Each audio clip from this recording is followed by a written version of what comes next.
Next chapter, The Bleeding Scream. Walking through the halls that morning on my way to the lockers was, I have to say, absolutely awesome. Everything was different now. I was different.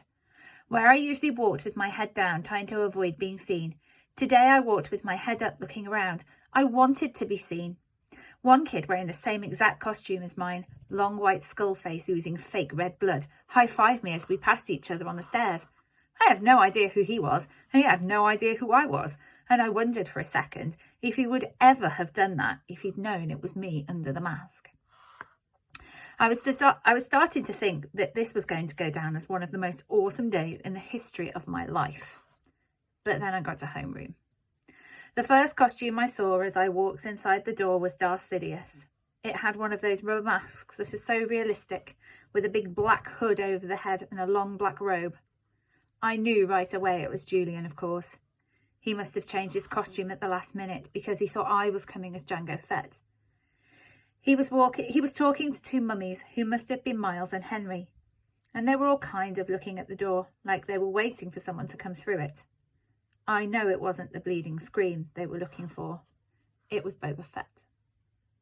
I was going to go and sit at my usual desk, but for some reason, I don't know why, I found myself walking over to a desk near them, and I could hear them talking. One of the mummies was saying, "It really does look like him." "Like this part especially," answered Julian's voice. He put his fingers on the cheeks and eyes of his Darth Sidious mask. "Actually," said the mummy, "what he really looks like is one of those shrunken heads. Have you ever seen those? He looks exactly like that."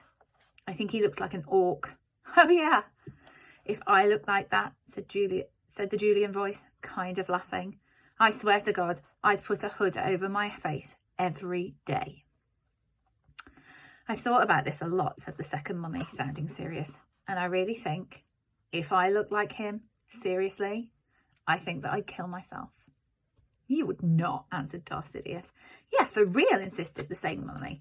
"I can't imagine looking in the mirror every day and seeing myself like that. It would be too awful, and getting stared at all the time."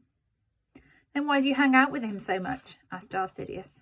"I don't know," answered the mummy. "Tushman asked me to hang out with him at the beginning of the year, and he must have told all the teachers to put us next to each other in all our classes or something." The mummy shrugged. I knew the shrug, of course. I knew the voice. I knew I wanted to run out of the class right there and then.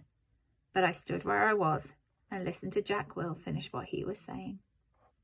"I mean, the thing is, he always follows me around. What am I supposed to do?" "Just ditch him," said Julian. I don't know what Jack answered, because I walked out of the class without anyone knowing I had been there. My face felt like it was on fire while I walked back down the stairs. I was sweating under my costume, and I started crying. I couldn't keep it from happening.